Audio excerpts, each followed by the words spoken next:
6 nuns vanished from St. Loretto's Abbey on a winter night in 1922.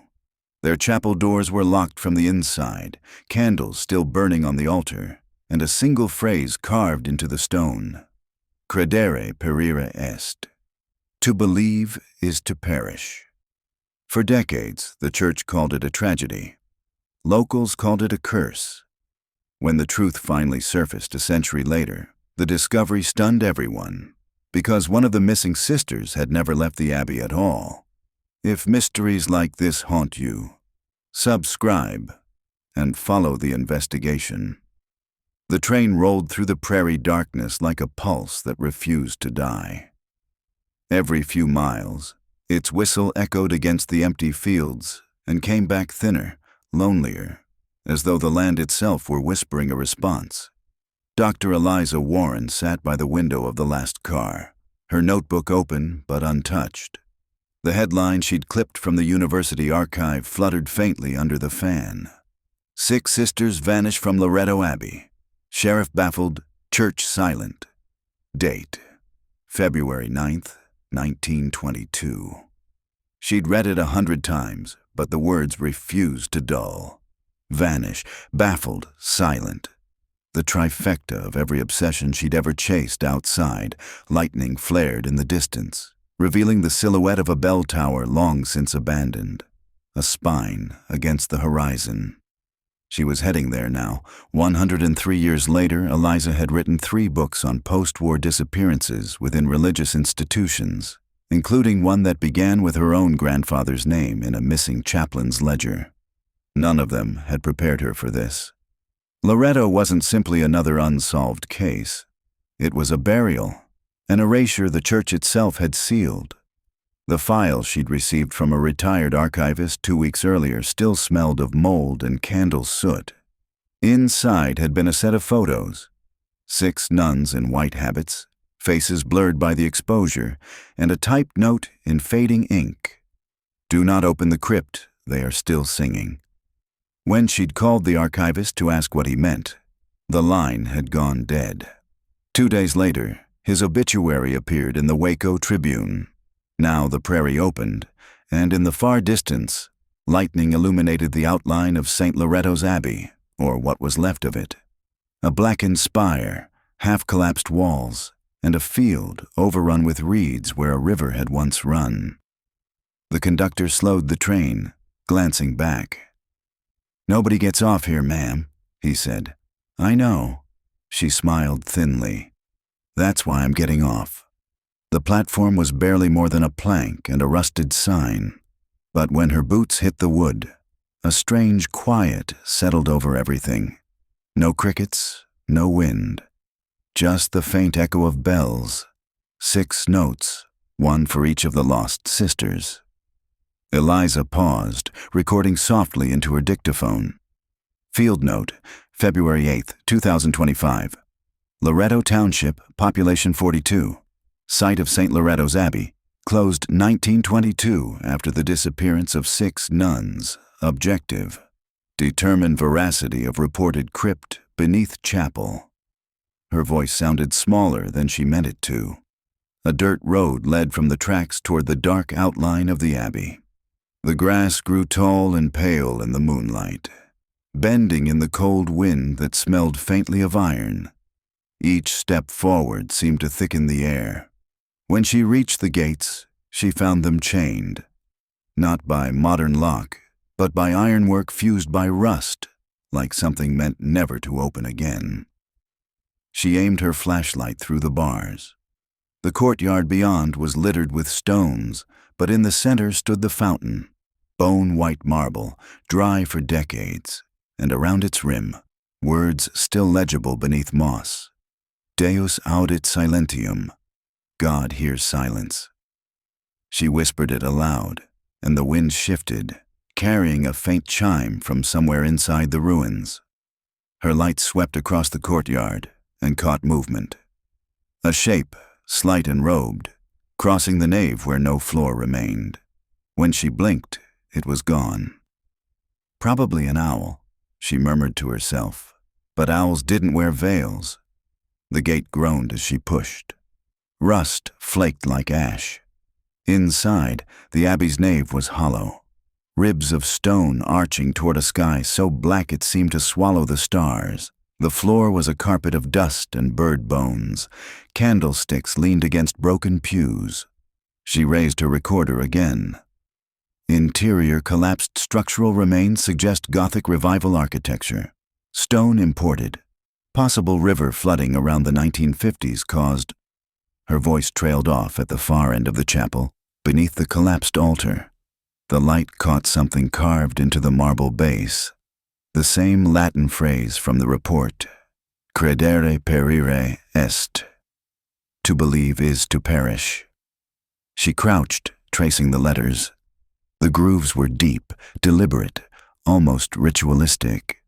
Her fingertips came away dark, as if the stone had bled ink. Then she saw it. A second inscription beneath, half buried under debris. A date. 1922, February 11th. And beneath it, a single name. Sister Catherine. Eliza's breath caught. The official record had claimed all 6 nuns were presumed perished, names withheld by request of the diocese. Yet here was one signed into the stone like a confession. Thunder rolled again, closer this time. She turned off the light to save the battery, letting her eyes adjust. The air felt charged, damp, alive. From somewhere beneath the floor came a faint drip, slow, rhythmic, like water moving behind stone. She followed the sound toward the chancel, where a section of the tiles had collapsed into a pit. She crouched, directing her beam downward. A wooden staircase descended into darkness. The edges of the boards looked soaked, though it hadn't rained in days. Her hand trembled as she lifted the recorder.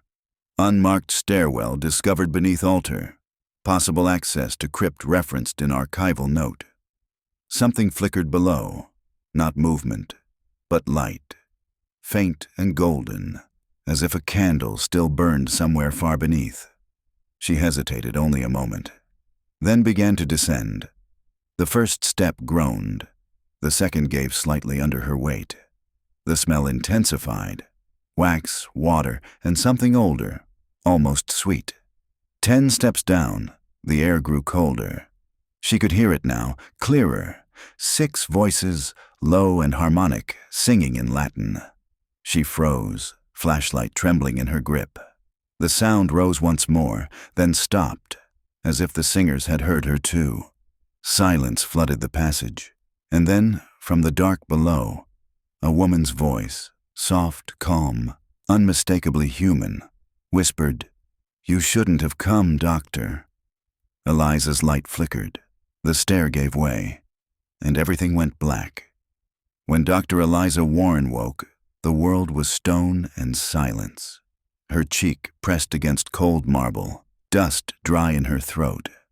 For a moment she couldn't tell if the dim light above was morning or something else entirely. The air smelled of old wax and mildew. Somewhere behind her, water dripped in an endless rhythm. She pushed herself upright, head throbbing. The flashlight lay a few feet away, beam fractured but alive. Its cone of light revealed walls of carved limestone lined with alcoves. Each alcove held a niche, and in each niche, a candle burned. 6 in total. The flame swayed faintly, though there was no draft. She staggered to her feet. "Field note," she rasped, voice unsteady. Subterranean chamber beneath altar. 6 alcoves, 6 lit candles, no recent human disturbance visible. Her rational mind clung to procedure, documentation as survival. The stairs she'd fallen through ended in a splintered heap above, too far to climb. Someone, years ago, had built this space to stay hidden. The walls were etched with Latin prayers. Some words she recognized, others had been scratched over, rewritten. In the center of the floor lay a wooden confessional, a small box-like structure with slatted panels and a half-drawn curtain. The wood gleamed faintly, as though recently polished. She approached. The door creaked open with a sound like exhalation. Inside, the air was still and close. A single rosary hung from the lattice, beads dark with age. Eliza's fingers brushed the seat, and dust smeared across her hand. But beneath the dust, something newer. A faint stain, deep and reddish-brown. Blood. The other side of the confessional was sealed. No door, only the carved outline of one. A chill prickled up her arms. She lifted the recorder again. Evidence of possible human remains. Confessional sealed from inside, date and cause unknown. She took a photo. The flash illuminated the carving at the base of the confessional. SC 1922. Sister Catherine. Eliza's pulse quickened. The name from the altar stone above. She ran her hand along the paneling until she felt a slight hollow beneath one corner. Pressing, the wood shifted. A small drawer slid open, releasing a breath of cold air. Inside lay a folded paper, edges curled. Ink bled nearly to oblivion. She held it under the flashlight. Only a few words remained legible. He says silence is the truest form of devotion. When the 6th bell rings, we will be one with him. Her mouth went dry. 6 nuns, 6 candles, 6 bells, and 1 confessor. A sudden sound, footsteps on stone, slow, deliberate. She turned off the light and held her breath. The drip of water had stopped. So had the air. Then, softly, a whisper from the corridor beyond. "Is someone there?" It was a man's voice, rough, human, not the one she'd heard before. She hesitated. "Yes," she called, throat tight. "I fell through the—" Her flashlight flickered. When it steadied, a figure stood at the end of the hall. A man in work clothes, dust-covered, holding a lantern. "Jesus," he muttered. "You shouldn't be down here, miss. It ain't safe." Relief flooded her limbs. You work here?" He shook his head slowly. "Used to. Groundskeeper, long time back. They call me Jonah." He stepped closer, eyes reflecting the candlelight. "How'd you get inside?" "I'm a historian," she said, "researching the 1922 disappearance." His face twitched. "That ain't research material, ma'am." "That's a grave." She studied him, the tremor in his hands, the exhaustion in his voice.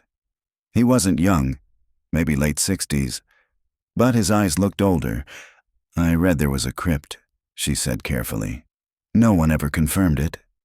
"Because it wasn't supposed to exist," Jonah murmured. "They bricked it up after the flood, said it was better not to remember." He turned toward the confessional, his expression tightening. "You found her room." Eliza frowned. "Her? Sister Catherine," he said. "The last one seen alive. They said she went to confession that night and never came back out. Next morning the booth was empty, and the door was sealed from within." He looked around the chamber as if expecting someone. "You shouldn't touch anything." "I already did." He winced. "Then you should pray." Eliza felt a pulse beneath her feet, faint but rhythmic, as if something below the stone still moved. "Jonah," she said quietly, "why did they seal the crypt?" He hesitated. "Because they heard singing, after the 6th bell, from under the floor." A drop of water hit her shoulder. She looked up. The ceiling above the confessional glistened, damp spreading across the stone like veins. Jonah backed away. "Starting again." "What is?" He turned, lantern swinging wildly. "You need to leave, miss, now." The candles flared, all 6 at once. Eliza shielded her eyes as the flames rose high, their light impossibly white. The air vibrated, a hum like distant chanting, growing louder until it filled the chamber. The confessional door rattled, once, twice, then burst open. A gust of cold air swept through, extinguishing every flame but one. Inside the booth, the seat was empty. Only the rosary remained. Swinging gently, as though someone had just let go, Eliza's voice trembled into the recorder. "Phenomenon observed. Temperature drop. Candle reaction unexplainable. Possible?" She stopped, because on the wall above the confessional, New words had appeared in dripping black. The last confession was not hers. For several seconds after the words bled onto the wall, neither Eliza nor Jonah spoke. The single remaining candle hissed and guttered, its light pulsing like a heartbeat. Eliza forced herself to breathe. The air tasted metallic, old. She crouched and ran her hand across the letters. The black substance smeared wetly across her fingers. Ink, or something pretending to be Jonah, stepped backward until his shoulders met the stone. "It's happening the same way," he whispered. "Every 50 years, near February. Always the 6th bell." "You've seen this before?" He nodded once. "When I was a boy. My father tended this place after the diocese shut it down. One night he heard the bells, came down here, and he changed, never spoke again. Sat on the porch for 30 years staring at nothing." Eliza studied him. "And you kept working here?" "Someone had to keep the weeds off the graves." The floor trembled slightly. A deep vibration running through the stone dust sifted from the ceiling. The faint drip returned. Faster now. "Water?" she asked. Jonah raised the lantern. "River runs under this hill. When it floods, the ground swells. That's what cracked the altar the first time." Eliza angled her flashlight toward the far wall. A narrow passage opened there, half collapsed, leading deeper beneath the Abbey. Damp air poured from it, cool and rhythmic, as though something below was breathing. She turned to Jonah. "I need to see where it leads." He shook his head violently. "No. You want to die down there?" "I want to know what happened to them." He hesitated, then handed her the lantern. "Take this. When you hear water running fast, turn back. That means the river's waking." She nodded once and slipped into the passage. The corridor narrowed quickly, walls pressing close enough to brush her shoulders. The air smelled of iron and rot. Somewhere ahead, she heard the low murmur of moving water and another sound layered beneath. A faint hum, like a choir just below hearing.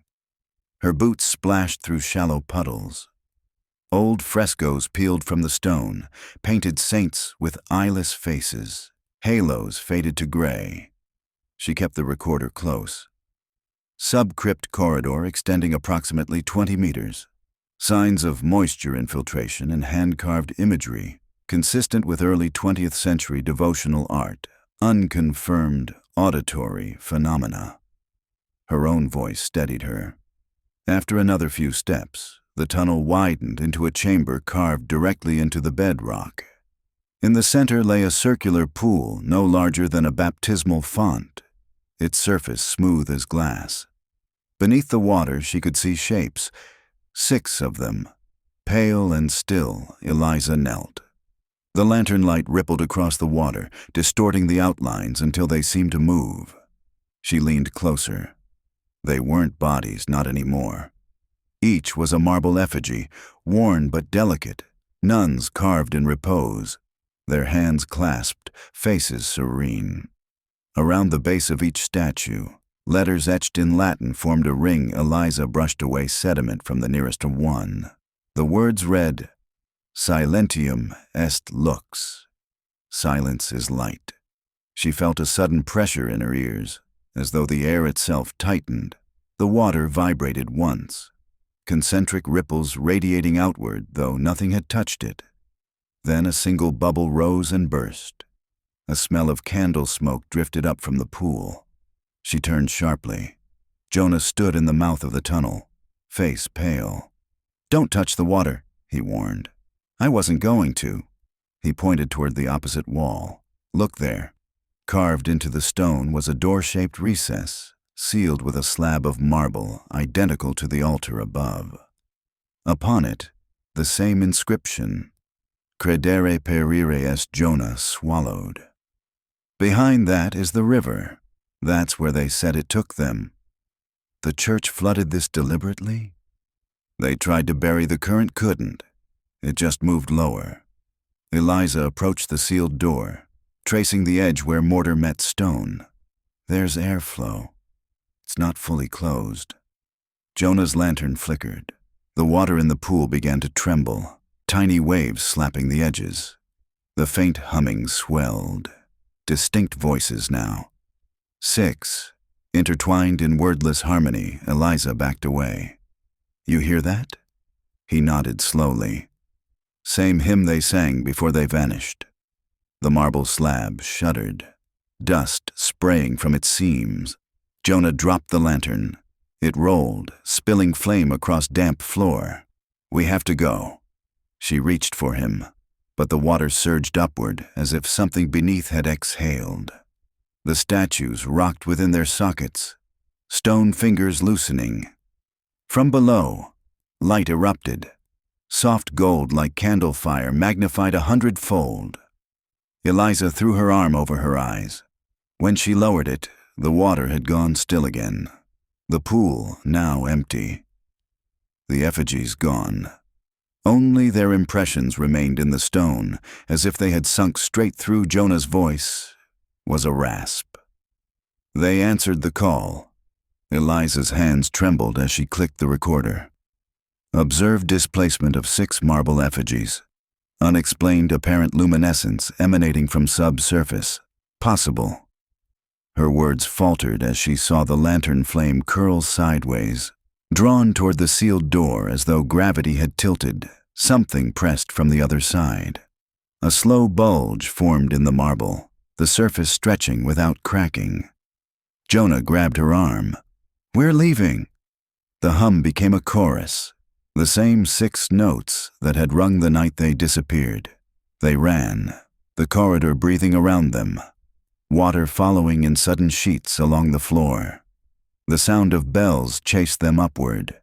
Faint, impossible, coming from beneath. When they reached the broken stairwell, Jonah boosted her toward the opening. She caught the rim and pulled herself through into the ruined nave. Rain hammered the roof. The air smelled of ozone and mud. Jonah climbed after her, coughing hard. Eliza turned back toward the altar. Beneath the debris, a thin trickle of water seeped upward through the cracks. Clear at first, then darkening to the color of rust. Outside, the church bell, silent for a century, tolled once. By the time the rain eased, the road back to town had turned to black mud. Jonah's old pickup waited beyond the gate, its headlights throwing thin silver columns through the storm. Eliza climbed in beside him, soaked to the bone. Neither spoke for several miles. When she finally broke the silence, her voice was low. Those carvings, you saw them move, didn't you? Jonah kept his eyes on the road. I saw the water rise where no water should. It wasn't just that, she pressed. The statues vanished. 6 of them. How does stone disappear? He shook his head slowly. You keep trying to measure it like a scientist. You can't measure faith gone wrong. The windshield wipers groaned back and forth. Each pass of the blades revealed the faint outline of the old bell tower, receding behind them, haloed by lightning. Eliza stared until it disappeared. Who kept the records after the diocese closed the Abbey? There's a man in Waco, Jonah said. Name's Father Henley. He used to run the archive room before they locked it down. If anyone knows what happened, it's him. But he don't talk easy. She nodded slowly. Then we'll make him. Jonah gave a humorless laugh. Lady, if Henley's still alive, he's 100 years old.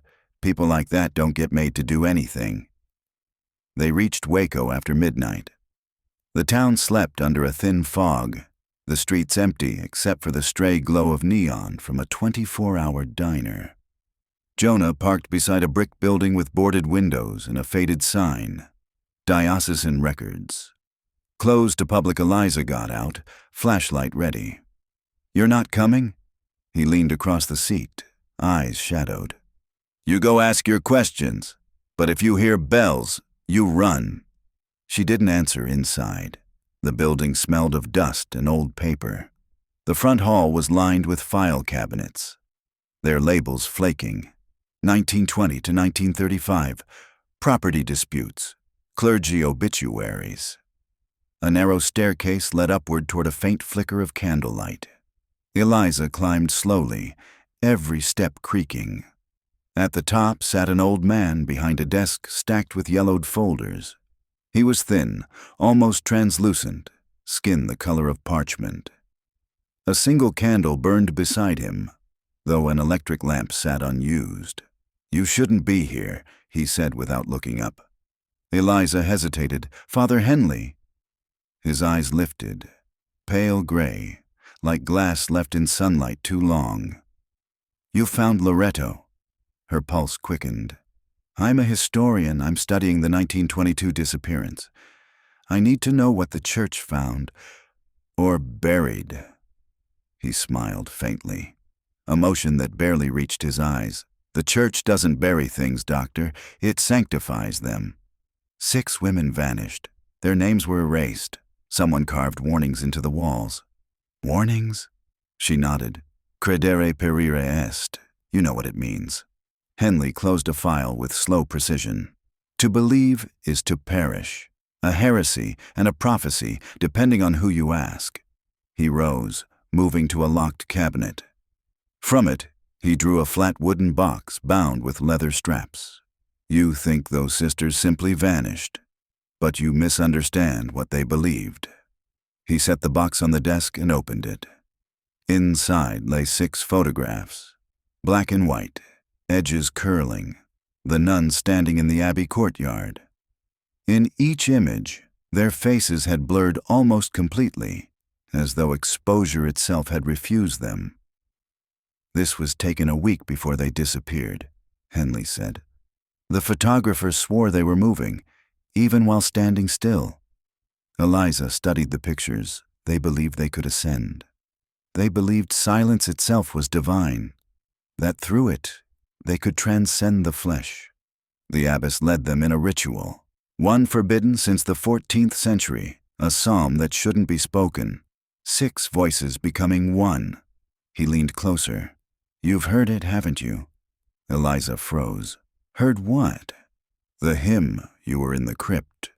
"How do you?" "I sealed it," he said quietly. "After the flood. They told me to keep it hidden, to call it an accident, but the river doesn't keep secrets, only delays them." Thunder rumbled in the distance, though no storm lingered. The candle flame danced sideways. Eliza swallowed. "What did the church find below the altar?" Henley stared past her, as though seeing something far away. Not bodies, not ghosts. Something that learned to imitate prayer. When we broke the stones, the sound that came out was human. 6 voices, 1 breath. They begged for silence. He looked down at his trembling hands. "We gave it to them." Eliza felt cold climb her spine. "Then why are the bells ringing again?" Henley's eyes lifted, wet with fear. "Because someone opened the door." Her throat tightened. "The river." He nodded. "It's awake now. It's never stopped calling." The candle went out. For a moment, there was total darkness, and in it, a soft harmony, faint, feminine, rising from the floorboards. Henley whispered, "They always start with a hymn." Eliza backed toward the stairs. "Father, we have to leave." He didn't move. "Go, Doctor. I kept their names from the records, but their prayers are older than ink." When she reached the door, she looked back once Henley stood motionless, lips moving silently, eyes rolled upward as if listening to something inside his skull. The air shimmered around him, candlelight returning of its own accord, brighter, golden, the same impossible hue as the water beneath Loretto. She turned and fled into the rain. Outside, Jonah waited in the truck, engine idling. "You get what you came for?" Eliza slammed the door, shaking. "He said the river never stopped calling." Jonah's knuckles whitened on the steering wheel. "Then we don't have much time." Behind them, a sound carried faintly through the storm. 6 notes, struck like bells beneath the earth. The storm had drifted east by morning, leaving the sky washed and brittle, a color between pewter and bone. The road from Waco shimmered with puddles that caught the early light like mirrors. Eliza hadn't slept. She sat slumped in the passenger seat, the old photographs clutched in her lap.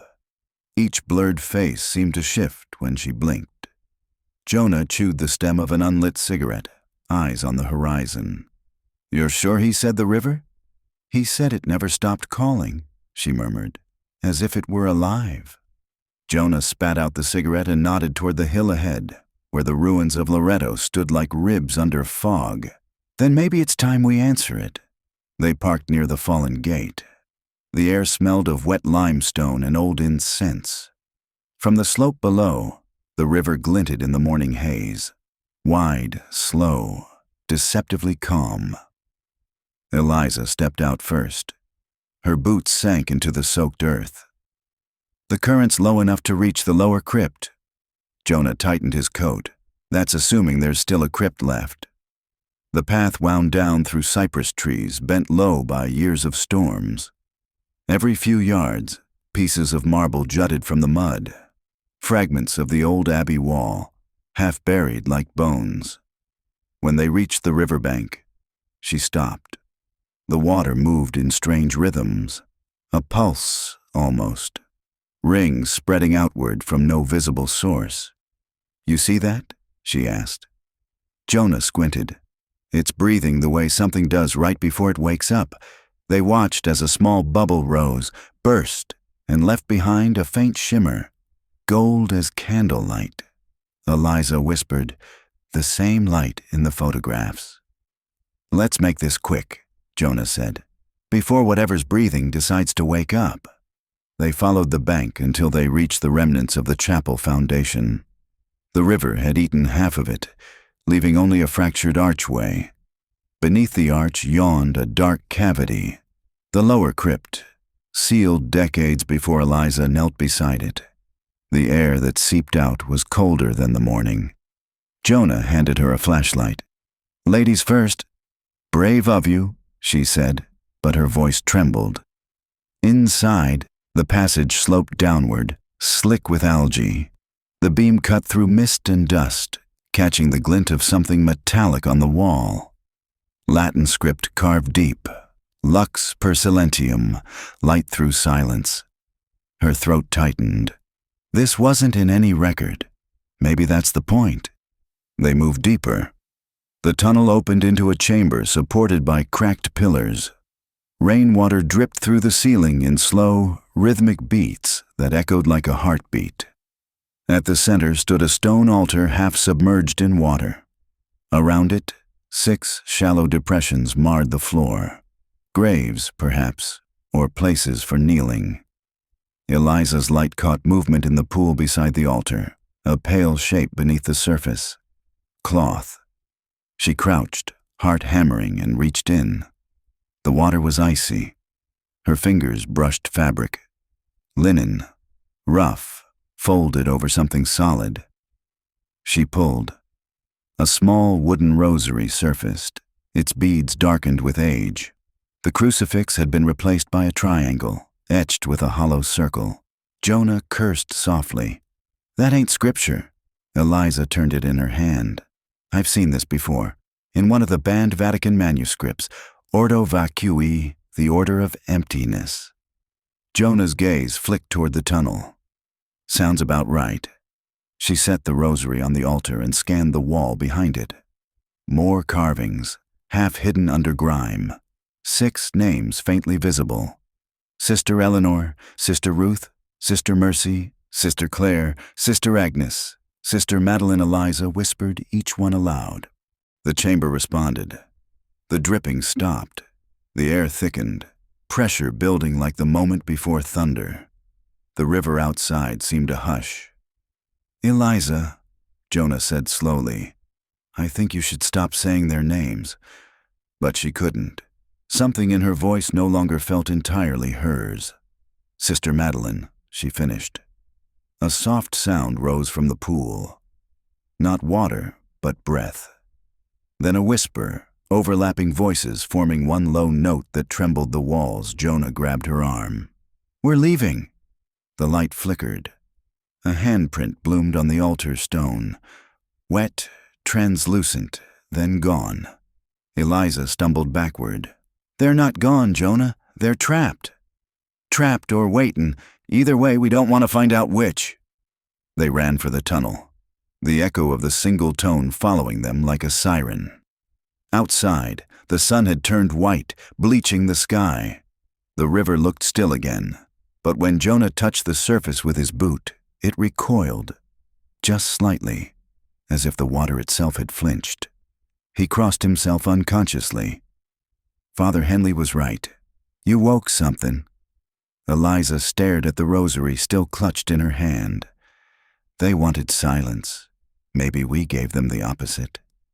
Jonah started the truck without a word. That evening, they checked into a roadside motel 20 miles north. The room smelled of damp carpet and stale coffee. Eliza spread the photographs and the rosary across the table. 6 names, she said. But only 5 graves were ever reported sealed. Who was missing? Jonah rubbed his eyes. Maybe the one who started it. She stared at the last photo, the abbess, a tall woman whose face had vanished into blur. Only her hands remained visible, outstretched as if conducting a choir. "Abbess Helena du Marais," Eliza murmured. "Transferred from France in 1918, excommunicated in absentia, 1923. Jonah frowned. "You memorized that?" "It's the only name that disappeared from Vatican records the same year as the others. She's the 7th voice." He leaned back, uneasy. "You said there were 6. "There were," she said quietly, "until someone replaced the crucifix with a symbol of emptiness." The lamp on the table flickered once. Then again. Jonah muttered, "We're not staying here tonight." But Eliza didn't answer. She was listening. From somewhere inside the walls, faint and distant, came the sound of running water. Steady, deliberate, like a river coursing behind plaster. Jonah stood, hand near the door handle. "Tell me that's the plumbing." Eliza's gaze never left the rosary. If it is, it's praying. By dawn, the motel felt colder than the air outside. The radiator hissed but gave off no warmth. Eliza sat at the table again, tracing the rosary's triangle symbol on a notepad. Sleep had not come. Whenever she closed her eyes, she saw the river's surface rippling with that impossible gold. Jonah returned from the lobby with 2 coffees and a newspaper. "Nothing in print about last night," he said, dropping it onto the table. "No flooding, no bells." "That doesn't mean it didn't happen." He sat across from her, watching as she arranged the photographs into a circle. "You ever think maybe you're not meant to find the answers?" She met his gaze. "I don't believe in forbidden knowledge, only hidden evidence." Jonah rubbed his temples. "That's the same thing the abbess believed, far as I heard."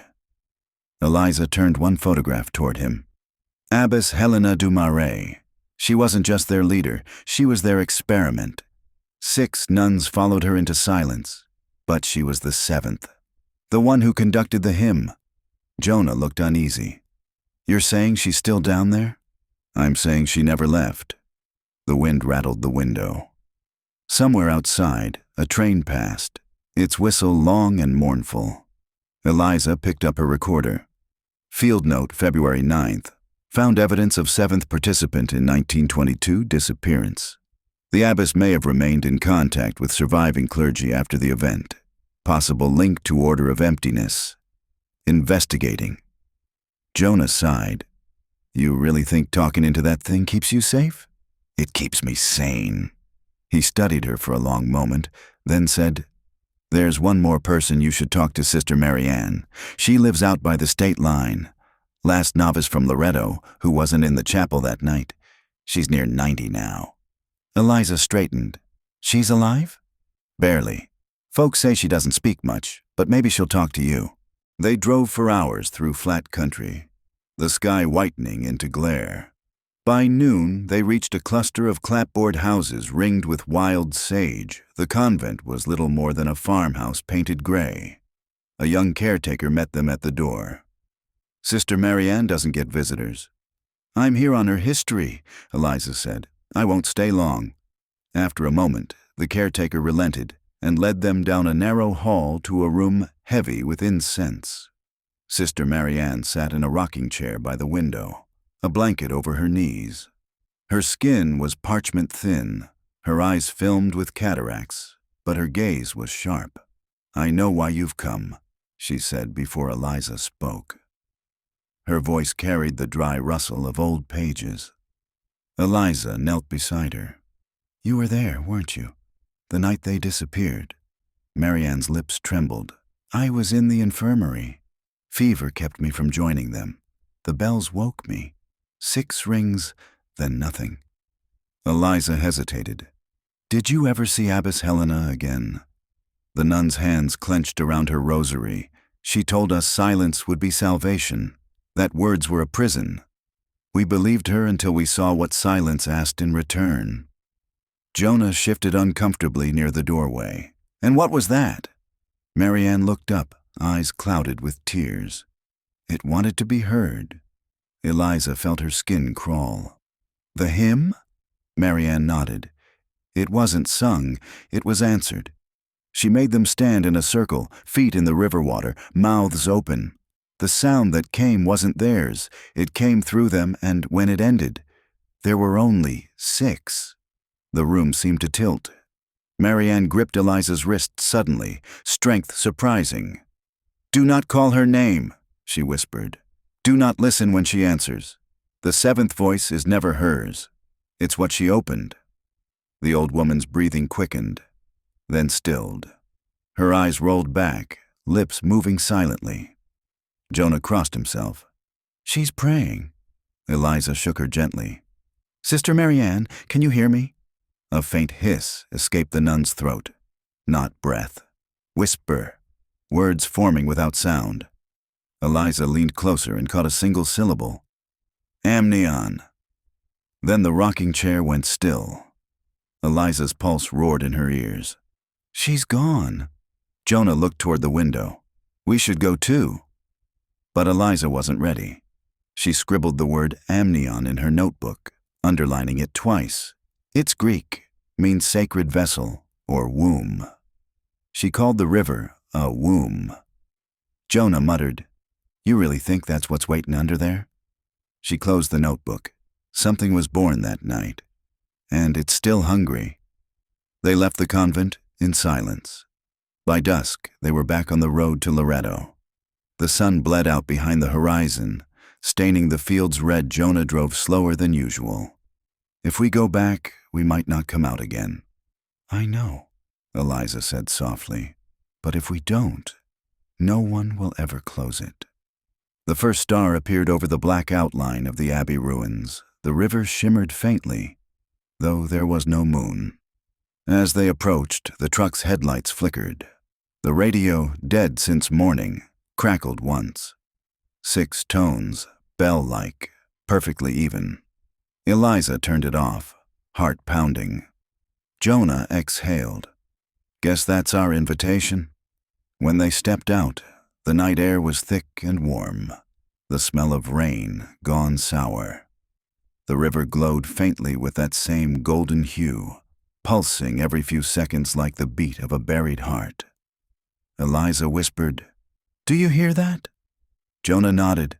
7 voices now. The night around the Abbey pulsed with a rhythm that was not quite wind, not quite river. The air itself seemed to breathe.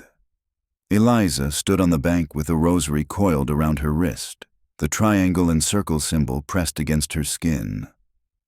Jonah's flashlight cut a weak cone through the fog. It's moving faster, he said. The river's surface no longer looked calm. It folded and flexed like muscle. Eliza crouched at the edge. Beneath the water, the current spiraled inward, a whirlpool that never widened. It's not draining, she whispered. It's feeding itself. Jonah's voice was barely audible. That word she said, amnion. What's it mean again? A membrane, the thing that holds life before birth.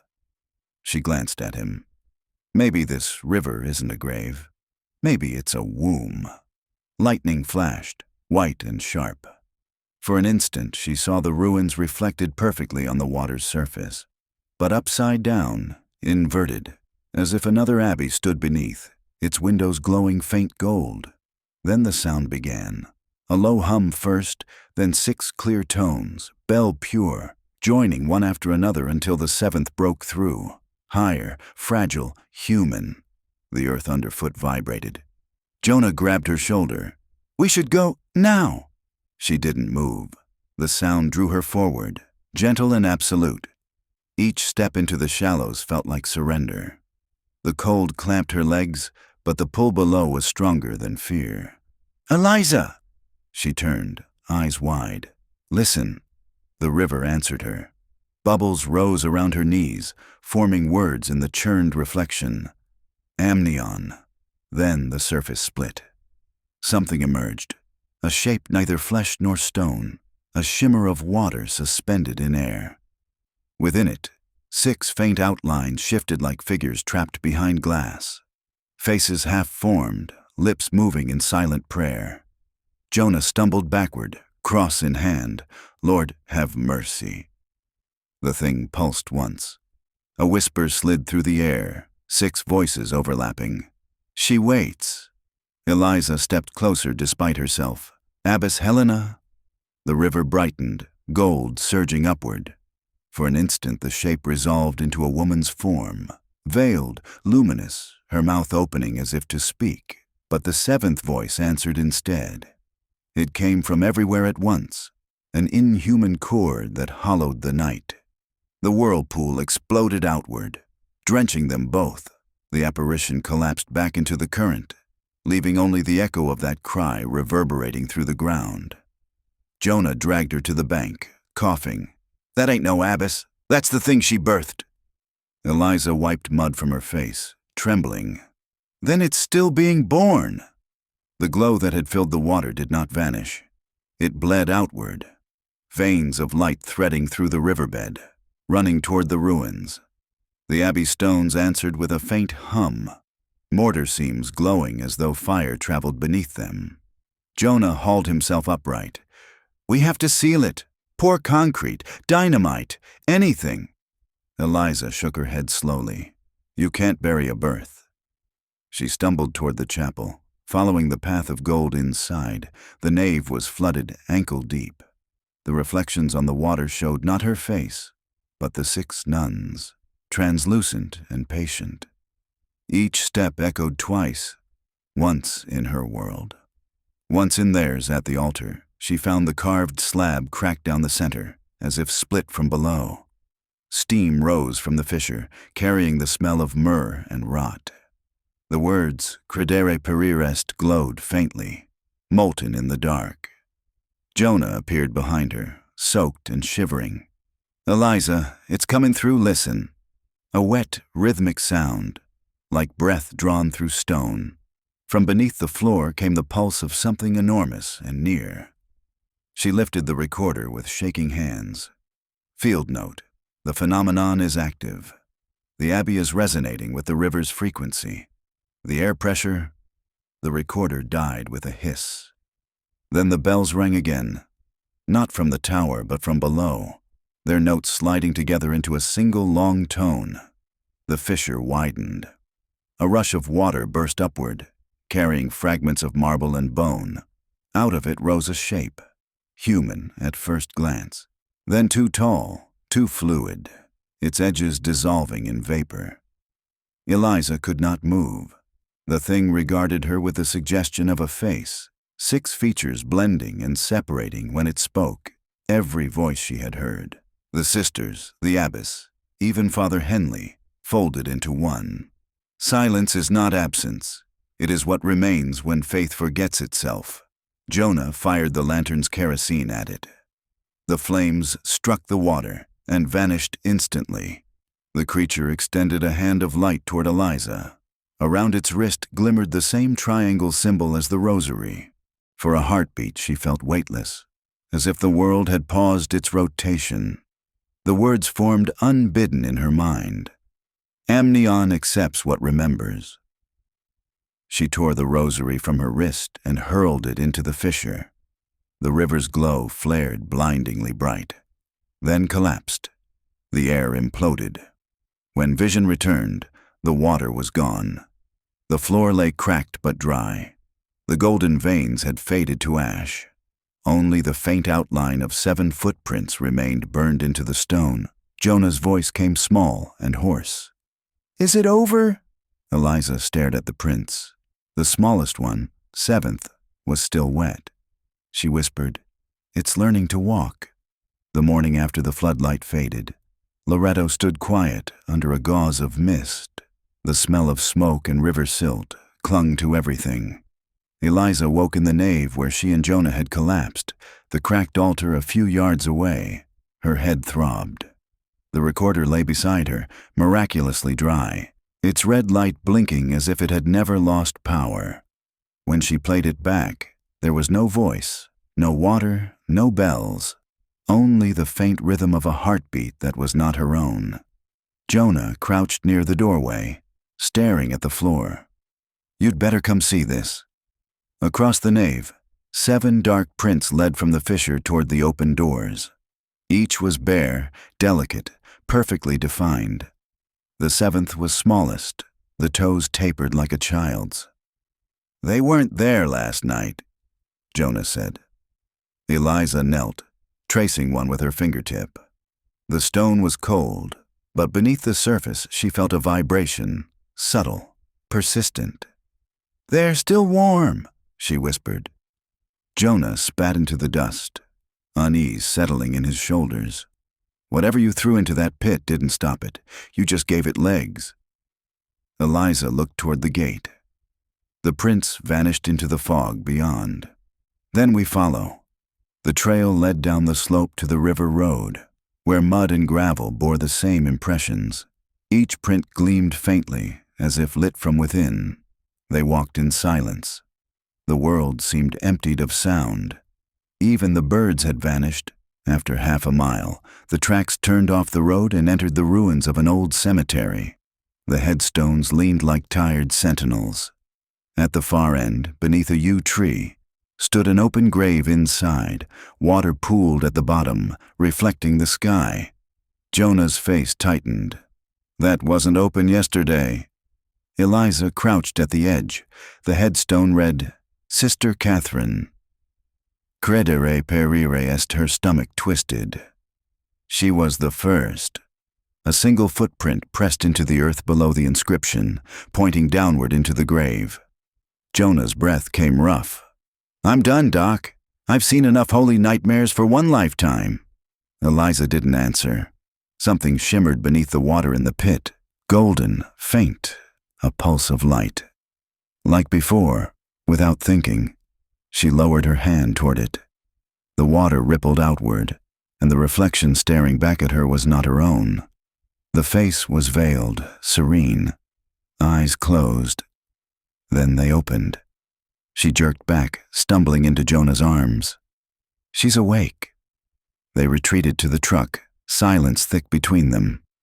Jonah drove fast, gravel spitting under the tires. "Where are we going?" Eliza stared out the window, knuckles white around her recorder. "Back to Waco. Father Henley kept those archives for a reason. There has to be something about what she became." Jonah muttered, "If he's still breathing after what we saw, I'll eat that newspaper." But when they reached the records building, the front door hung open. Inside smelled of damp and candle wax, papers scattered across the floor like shed feathers. In the back room, Henley's chair was overturned. The candle burned to nothing. On the desk, written in thick black strokes, a single line, "She walks where the water cannot." Eliza swallowed hard. She's not bound to the river anymore.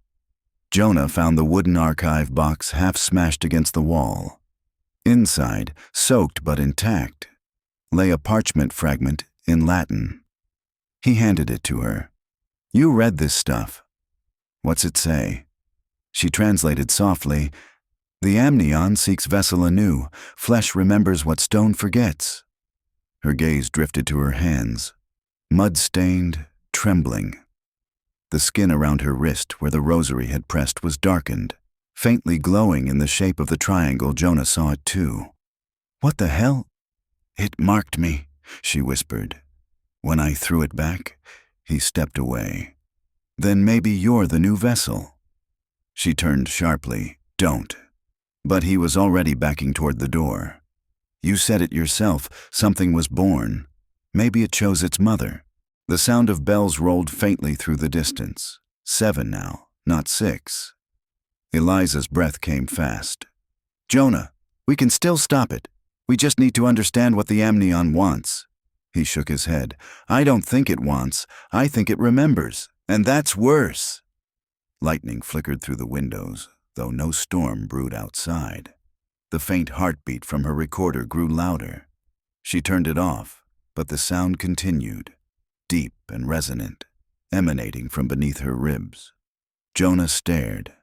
"That ain't coming from the device, Doc." Eliza pressed a hand to her chest. "It's inside." They left the archive at dusk. The sky glowed an unhealthy amber, as if sunset had frozen. Eliza could feel the rhythm beneath her skin syncing with the hum in the ground. When they reached the outskirts of town, Jonah pulled over. "You're not going back to Loretto. You'll drown in it." Eliza looked at the horizon where the Abbey spire pierced the haze. "Maybe that's the point." She opened the door and stepped out, her shadow stretching long across the empty field. The 7th bell tolled once more. Jonah called after her. "Eliza!" She turned only once, eyes shining with that same golden reflection. "If I don't return, seal it, no matter what you hear." Then she walked toward the ruins, following the trail of faintly glowing footprints that had begun again in the dirt. The road back to Loretto was washed in an amber haze that never fully darkened, as if dusk had chosen not to end. Eliza walked alone, recorder silent, coat clinging damply to her shoulders. Every few minutes she felt the pulse beneath her skin, that slow synchrony with the unseen current. She told herself it was adrenaline. She didn't believe it. By the time the Abbey came into view, the fog had thickened into gold-veined mist. The bell tower leaned like a broken metronome, and from the fissure where the altar had split came a faint glow, rhythmic, breathing. Eliza descended into the nave. Water pooled ankle-deep again, though it hadn't rained in days. Each step stirred reflections that weren't hers, faces flickering beneath the surface.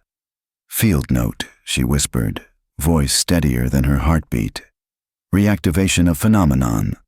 Possible correlation with personal physiological resonance. Investigating." She knelt at the cracked altar. The footprints she'd seen that morning had filled with water, now gleaming gold. When she touched one, warmth spread through her palm. A voice behind her said, "You shouldn't have come back." "Jonah." He stepped through the doorway, hair wet, shotgun slung over one shoulder. His eyes looked hollow, as if the last 24 hours had stolen years. "You followed me," she said. "Didn't have a choice. Roads are closed, rivers risen on its own." He pointed to her wrist. "That mark's brighter." The triangle shimmered faintly through her skin, pulsing in time with the heartbeat beneath. "It wants to be found," she said. Jonah glanced toward the altar. "Or it wants out." He handed her a small tin flask. "Holy water. Brought it from St. Jerome's. Don't ask how old it is." She smiled faintly. "You're not the praying type?" "Never hurts to cover the spread." They stood in silence, listening. The hum beneath the floor had changed pitch. Faster now, like something struggling to breathe. Jonah chambered around. "You got a plan?" Eliza's gaze moved to the altar fissure. "Find the source and the connection." "Meaning what? Blow the place up?" "Meaning seal the amnion." He shook his head. "And if it's already inside you?" She didn't answer. They descended the fractured steps behind the altar, lantern light trembling. The crypt smelled of river and rust. The pool where the statues had once rested was gone, replaced by a pit of dark silt. At its center, the broken rosary she had thrown back lay half buried, the triangle charm glowing faintly like an ember refusing to die. Eliza knelt. Reaching toward it, Jonah caught her wrist. "You touch that, we're done." "I have to. It's tethered to me." She touched it anyway. The instant her fingers brushed the charm, light surged up her arm, and the crypt walls rippled outward as if the stone had turned to liquid. Jonah cursed, pulling her back. "What did you do?" The light gathered around her hand, spiraling until it formed a faint outline of a circle hovering just above her palm. Within it, a heartbeat flickered. Eliza's eyes filled with tears. "It's alive!" The ground shook. From the pit came the sound of rushing water, then a voice, echoing in both of their heads. "Vessel found." Jonah fired into the pit. The blast echoed uselessly. The sound was swallowed whole. Water exploded upward, slamming him against the wall. Eliza screamed his name but couldn't reach him. The glow enveloped her completely, the river's voice flooding her thoughts. She saw flashes. The 6 nuns standing in the circle, the abbess raising her hands, light breaking through their bodies like stained glass. Then the 7th figure, Helena herself, stepping into the river, whispering a single phrase, "Amnion requiret memoriam." The amnion seeks memory. Eliza gasped. The light dimmed. She found herself kneeling at the edge of the pit, Jonah beside her, soaked but breathing. He coughed hard. "That thing's talking through you." "She made it from memory," Eliza said.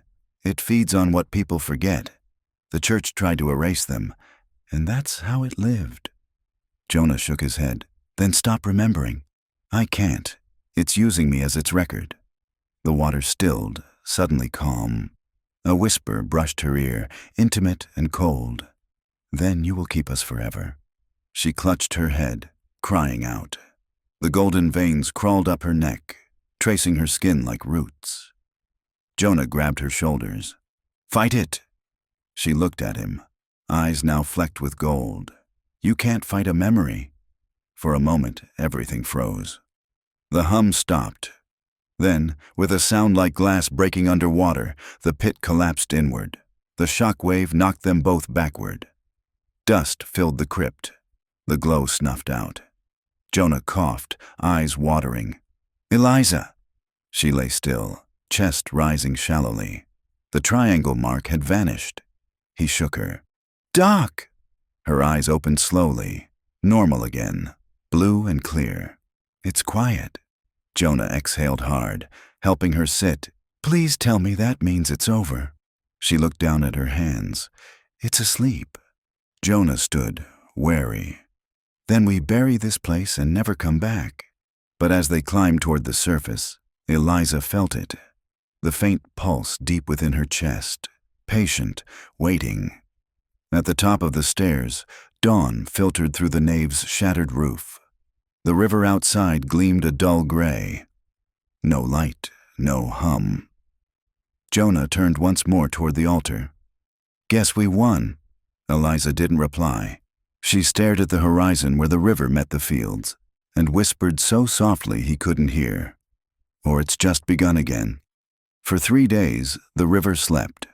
No bells, no glow, no sound but wind moving through the reeds. Loretto looked almost ordinary again. Stones drying in the sun, birds returning hesitantly to the tower. Eliza stayed near the ruins, writing what she could remember. Each page began clear, but by nightfall the ink bled into gray blotches, words losing shape. Every morning she found fewer notes than she'd written. Jonah spent those days boarding the church windows and spreading lime through the nave. "If it wakes again," he said, "I want something between us and it." Eliza nodded but kept her silence. Her heart still pulsed with a faint second rhythm. On the 3rd night, fog rolled back in from the river. The air carried the smell of incense and rain. Eliza stood outside the gate, notebook under her arm, and watched the mist curl around the stones like smoke. Jonah joined her, lantern swinging. "Weather says clear skies. Guess we don't rate weather reports out here." She smiled weakly. Maybe the amnion writes its own forecast. Don't joke, he said. Feels wrong even breathing its name. She turned toward the river. Names give form. Silence erases it. That's what the abbess wanted. Silence that could cleanse faith itself. Jonah stared at her. You still sound like her. Eliza looked away. Maybe I understand her now. At midnight, the first bell rang. It wasn't loud. More like a vibration through the ground. Dust shook from the rafters. Jonah's head snapped up. No, not again. Eliza's eyes glowed faintly gold in the lantern light. It's calling. Jonah grabbed her arm. No, Doc, you listen to me. You sealed it. You ain't answering no more calls. But she was already walking toward the altar. If I don't, someone else will. The second bell rang. Then the third water began seeping through the cracks, curling around her boots. She knelt and pressed her palms flat to the stone. The mark on her wrist shimmered back to life, faint light seeping through her skin. Eliza, Jonah pleaded. Please, she whispered. I can still contain it. Contain what? The silence. The fourth bell struck, deeper this time, resonating in her bones. The fissure beneath the altar widened an inch. Warm air rose through it. Breath from something vast. Eliza closed her eyes. It's memory. It doesn't know the world moved on. She began to hum the same six-note hymn from the recorder, her voice steady, gentle. The water stilled, responding like a mirror. Jonah backed toward the doors, shotgun useless at his side. You sing that, it'll take you too. Her voice grew stronger. With each note, the golden veins faded from her skin, retreating toward the mark on her wrist. The fifth bell echoed, shaking dust loose from the rafters. Then the sixth. The air around her shimmered, heat, light, and something older than both. The fissure closed a fraction. Jonah dared a step forward. Doc, whatever you're doing, it's working. She didn't hear him. The seventh bell sounded, faint and distant, almost human. Everything stopped. The water vanished between heartbeats, absorbed into the stone. The hum ceased. Eliza remained kneeling, eyes closed, breathing slow.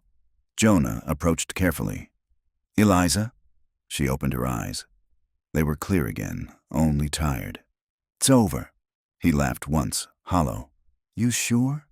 She looked at her hands, ordinary, unmarked. Yes, it's gone. Outside, the sky began to lighten. Birds returned to the tower, their cries thin but real. Jonah leaned against the pew, shaking his head. I swear, if I ever see another church, I'm turning around. Eliza smiled faintly. You did well. You mean we ain't dead? I'll take it. They left the nave together, dawn washing color back into the world. They reached the truck. As Jonah started the engine, Eliza turned once more toward the river. Its surface was still, pale as glass. For the first time in days, she couldn't feel the second heartbeat. The silence in her chest was complete. Jonah glanced at her. Where to now? Back to the university, she said. I have to write the record. He frowned. You really think anyone will read it? They have to. By evening, they reached Waco. The diocese building stood quiet, boards nailed over the windows. Eliza unlocked the side door with a key she'd borrowed from Henley's ring. Inside, the air was stale but peaceful. She sat at the old desk, notebook open, pen steady. February 15th, 2025. The Loretto phenomenon concluded. Sight dormant, cause unknown. Her handwriting was firm, detached, scientific. Yet beneath the words, she heard a faint echo, like ink whispering as it dried. She closed the book, slid it into the drawer, and locked it. Jonah lingered by the doorway. So that's it? That's it, she said. Let it rest. They stepped outside. The night was quiet. Only the faintest ripple moved across the puddles by the curb, forming circles that met and vanished. Jonah didn't notice he was looking at the sky. Clear for once. Eliza smiled. Yes, clear. She turned away before he could see the tiny bead of water forming at the base of her wrist, glowing gold for a heartbeat before sinking back beneath the skin. The silence followed her all the way home. The spring rains came early that year. By March, the Brazos had swollen past its banks, turning the valley below Waco into a sheet of dull silver. From Eliza's office window, it looked almost peaceful. She hadn't spoken to Jonah in 3 weeks. The church at Loretto was officially condemned. The diocese filed it under natural collapse. A convenient phrase for what no one could explain. Eliza tried to return to normal work, lectures, student papers, the quiet hum of the archive. But ordinary life sounded thinner now. Every silence reminded her of the one beneath the chapel. One morning, as she unlocked her office, she found a package waiting. No return address. Inside, wrapped in wax paper, lay a photograph. 6 women in habits standing in front of a whitewashed wall. The same faces from the convent's century-old files, except now the image was clear, not brittle or faded. On the back, one word in pencil: returned. Her hands went cold. She scanned the photo under light, checked the paper stock. Modern. Someone had reprinted it, but from where? The diocese denied sending it. The archivist hadn't seen anything like it. That night she dreamed of water again, this time still, glassy, reflecting 6 veiled figures walking across its surface. Their shadows stretched downward, long and wrong, like cracks opening in the deep. By April, her nightmares turned to sounds. First, a low hum behind the library walls, then the echo of bells she couldn't locate. Students noticed her fatigue, but no one asked directly. On the 4th night, unable to sleep, she played her old field recordings. The file from Loretto, the final hymn she'd sung to seal the fissure, now contained new sound. Between the notes came a whisper, layered and wet. "Remember us." She shut the laptop. For a long time she sat in the dark, hearing nothing but her own breath. Then she picked up her keys and drove west. Fog clung to the highway, blurring the signs. By the time she reached the old turnoff, dawn had begun to burn through the mist. The church ruins were half buried under new growth, the altar stones scattered like vertebrae. Jonah's truck was already parked near the fence. He was sitting on the hood, coffee in hand, face drawn. "Knew you'd come," he said. "You too." He nodded toward the river. "Can't sleep, keeps talking." They walked to the bank together. The current was high but calm, the surface opaque. Eliza crouched near the edge and touched the water. Cold, alive. "You feel that?" Jonah asked quietly. "Yes." "Same thing under the church?" She nodded. "It's moving again." "Then we stop it before it starts." "How?" He hesitated, then opened the glove box of his truck and pulled out a folder. "Found this when the county started surveying the land for flood control. Old blueprints. There's tunnels under the convent. Didn't just stop at the crypt, they run to the river." Eliza studied the yellowed pages. "Drainage tunnels." "Or channels," Jonah said. "They meet right under where you sang that song." A drop of rain hit the paper, spreading slowly. She looked up. The sky was perfectly clear. They followed the old service road to the base of the hill. Brush had overgrown the path, but the outline of a culvert was still visible. Stone mouth, half choked with mud, Jonah pried loose a metal grate. Inside, the air was cool and sweet with moss. Their flashlights carved narrow cones through the dark, catching bones of old pipes, bits of rosary chain. "Eliza," Jonah whispered. She turned her beam. The wall ahead shimmered faintly, as if wet. Symbols emerged under the light, Latin words carved shallowly into limestone memoria fluit, sicut, sanguis. "Memory flows like blood," she translated. Jonah frowned. "Why carve that in a drain?" "Because it wasn't one." The tunnel widened suddenly, opening into a small chamber half filled with water. In its center rose a pedestal of stone, and upon it, a wooden box. Eliza's breath caught. It was the same design as the confessor's box, smaller, newer. Jonah cursed softly. "Tell me that's not another one." She waded forward, ignoring the chill. The box was sealed with black wax. No symbol, just a single Roman numeral. 66, she murmured. Jonah stayed back. 6 nuns. Eliza nodded. 6 veils. She pressed her fingers to the wax. It was soft, as if recently melted. "Eliza, don't." But the seal gave before he could stop her. The lid lifted. Inside lay 6 rosary beads, identical to the ones she'd released months ago. Except these glowed faintly from within. Pulsing in rhythm, the water stirred.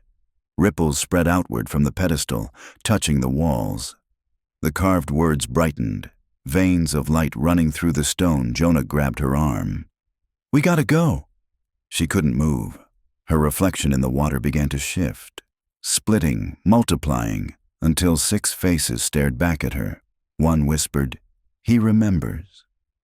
The air thickened, smelling of incense and rot. Jonah pulled harder, dragging her toward the tunnel mouth. Behind them, the box began to hum. They stumbled into daylight, coughing. The grate fell shut behind them with a metallic scream. Eliza collapsed against the grass, trembling. "It's not done." Jonah wiped mud from his hands. "I don't care, we're done." But as they drove away, the river surface moved against the current, slow and deliberate, like something beneath was breathing again. That night, Eliza recorded everything while it was still fresh. The chamber, the carvings, the box. When she played the audio back, the hum followed, steady, rhythmic, and beneath it, the faint sound of 6 voices counting. She shut the recorder off. In the silence that followed, she thought she heard a single drop of water fall. But when she looked around the room, everything was dry. She didn't sleep.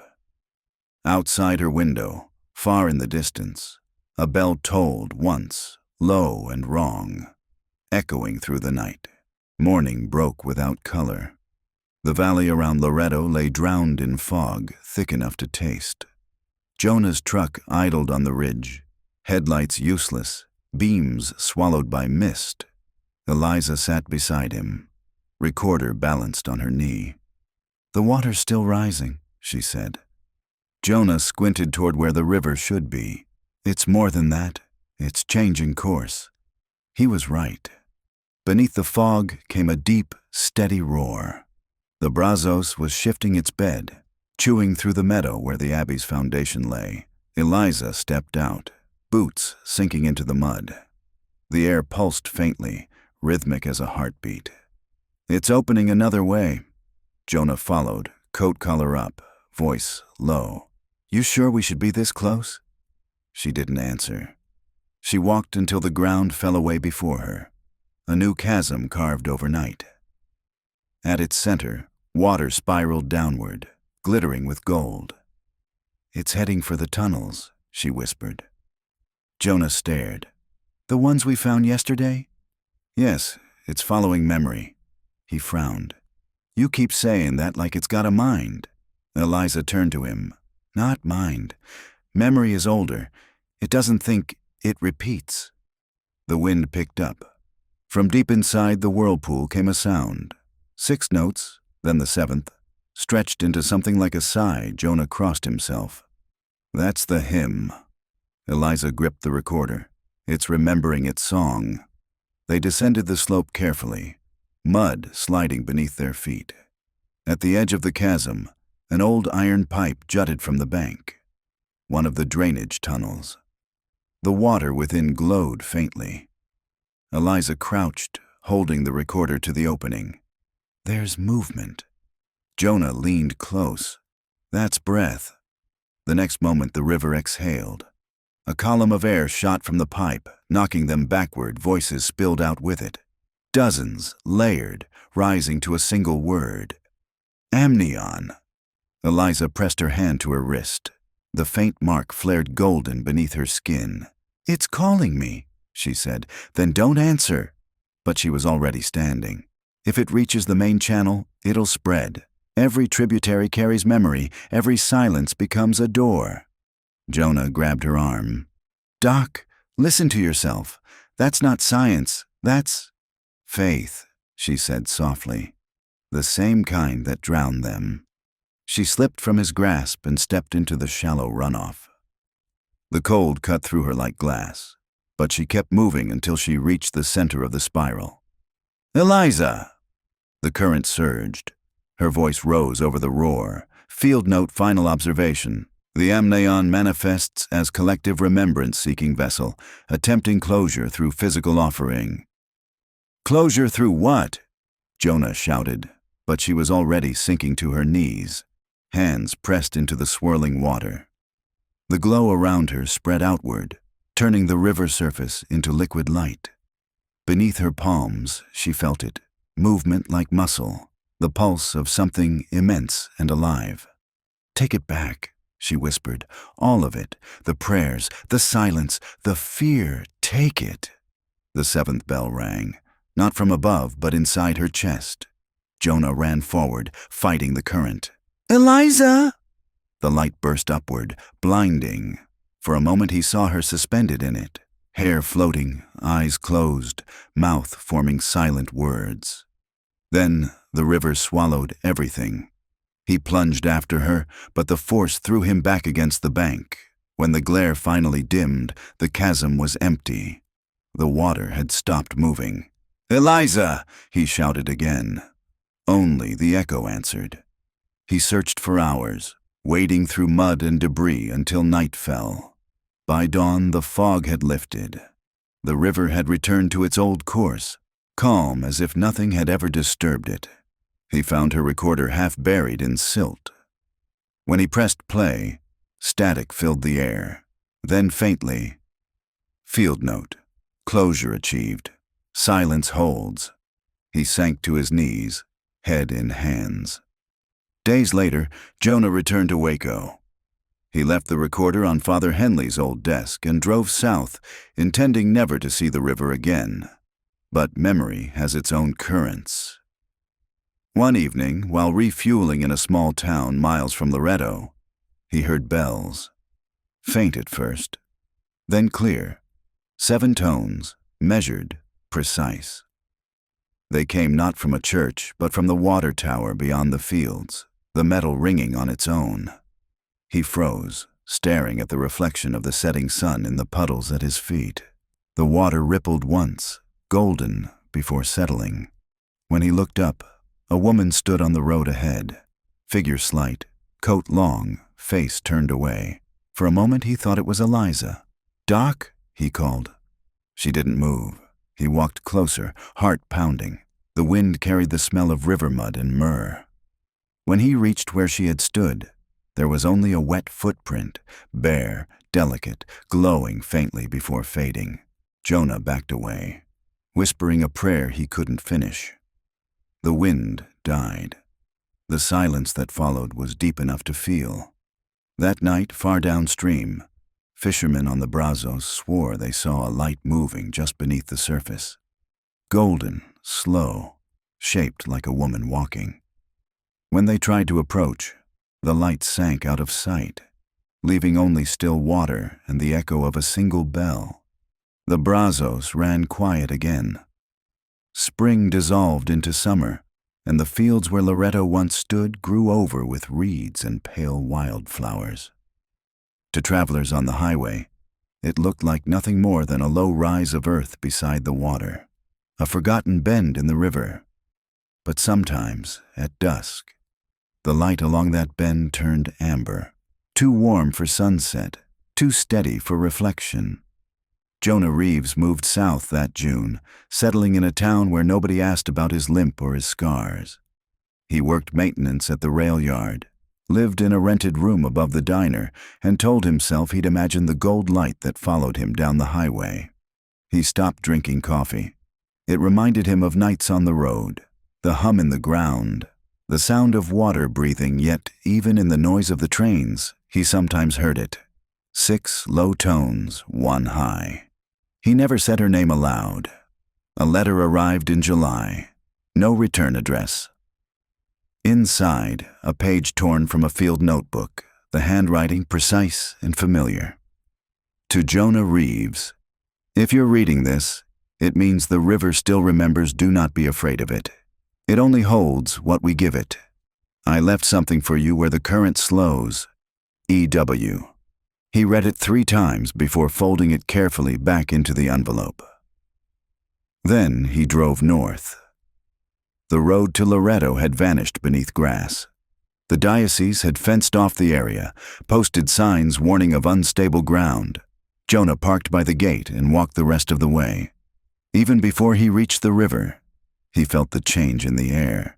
Dense, humming, like the air before thunder. At the bend where the current slowed, the water was perfectly clear. Beneath the surface, something gleamed. He knelt and reached in. His hand closed around metal, a small recorder, the casing dented but intact. He pressed play. For a long moment, nothing. Then Eliza's voice. Calm, steady, professional. Field note, final documentation. The amnion is not a curse. It is remembrance. When we bury the past, it finds another mouth to speak through. I understand that now.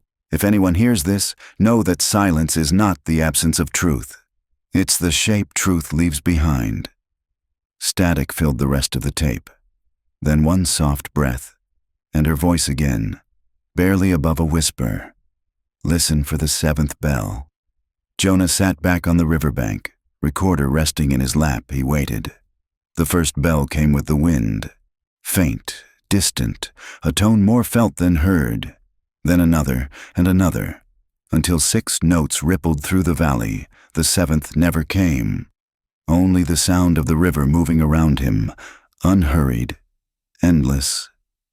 That night, lightning flickered on the horizon. He found shelter in the ruins of the old rectory, stone walls and a ceiling of open stars. The air smelled of dust and wild mint. He dreamed of Eliza. She stood on the river's surface, light streaming from her hands, her face calm and unreadable. Behind her, 6 veiled figures watched, their outlines flickering like candle flames. When he woke, dawn was gray and still. The recorder lay beside him, its battery light glowing faintly gold. He played it again. No sound. The light on the river had returned. Weeks passed. The summer heat thickened, the sky unbroken. Local papers carried brief mentions, fishermen hearing bells under the water, cattle found near the banks with wet footprints around them though no rain had fallen. The diocese denied everything. Jonah kept to himself. He worked, ate, slept. But he began to notice things.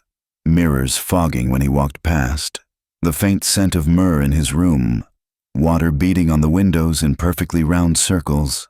One evening, while closing the rail yard, he heard the sound again. 6 tones, clear as crystal. He turned toward the river miles away and saw a shimmer on the horizon. He whispered, "Doc?" The 7th bell answered. Not a sound this time, but a pulse that passed through the ground, through his chest, through every memory he had tried to bury. For a moment he saw her standing beside him, eyes bright, unafraid. Then she was gone. He smiled despite the tears on his face.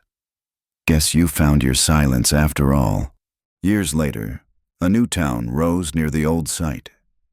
They built a levee, a road, a small white chapel overlooking the bend. During construction, workers unearthed fragments of marble, a rusted cross, and beneath it, a sealed box engraved with a single symbol, a triangle within a circle. The foreman sold it to an antique dealer in Waco. No one could open it. The lock refused every key. When asked what it might be, the dealer shrugged. Some kind of reliquary, maybe. Whatever's inside, it wants to stay there. At dusk, the new chapel's bell tower rang for the first time, 6 chimes drifted over the valley, pure and solemn.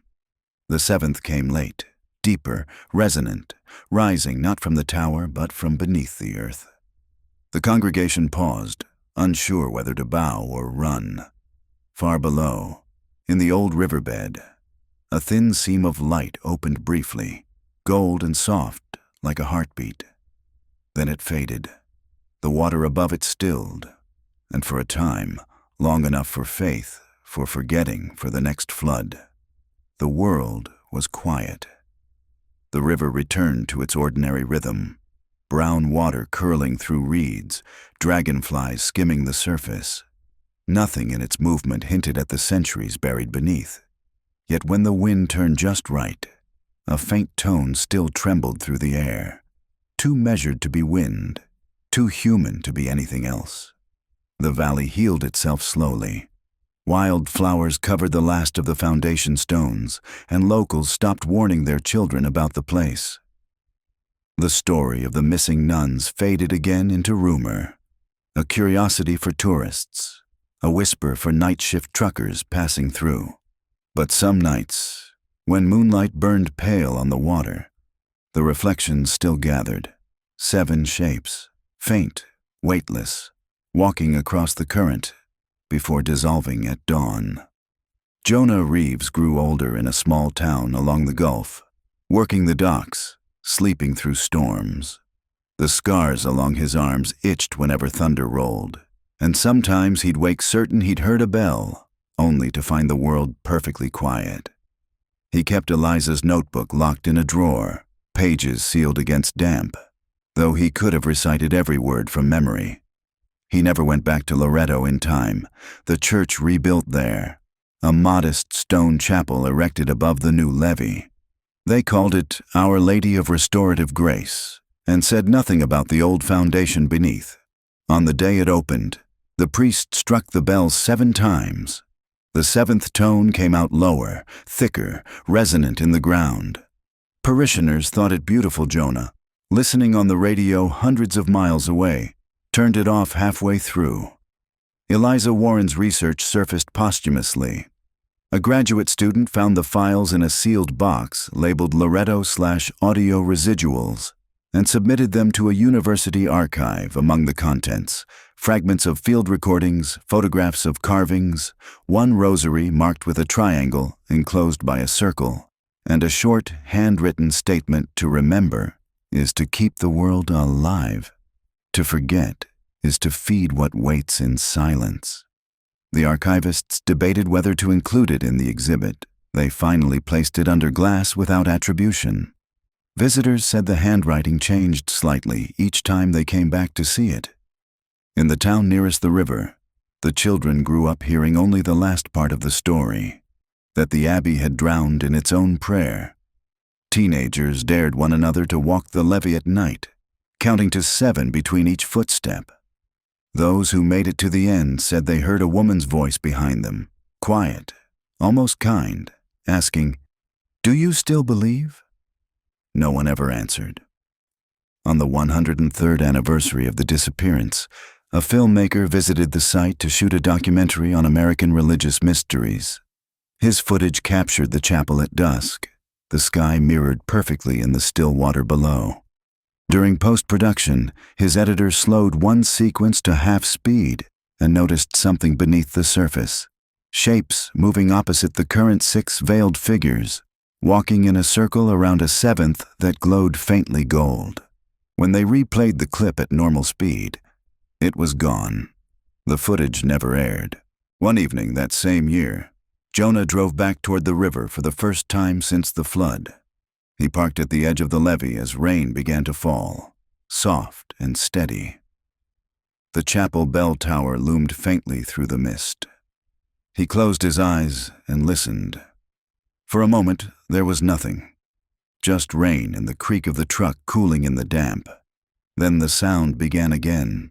6 tones, pure and even, followed by a 7th that lingered longer than sound should. It wasn't frightening anymore. He smiled, the corners of his mouth trembling. "All right, Doc," he said softly. "I still believe." The river seemed to breathe in. The rain thickened. Gold where it struck the ground. When the townspeople found his truck the next morning, the engine was still warm. The driver's seat was empty, and a small recorder rested on the dashboard. The tape inside played nothing but the hush of water and a faint heartbeat, steady as prayer. Downstream, where the Brazos bent toward the Gulf, the fishermen sometimes saw a flicker of light moving just beneath the surface. They called it the mirror fish, said it never broke the water and never swam alone. On quiet nights, it glowed bright enough to see the outline of a woman walking beside it, hand trailing through the current as though guiding it home. And sometimes, long after midnight, when the wind stopped and the water held its breath, a single bell sounded beneath the river, one final tone, low and endless. No one knew if it was mourning or relief, but the valley always listened.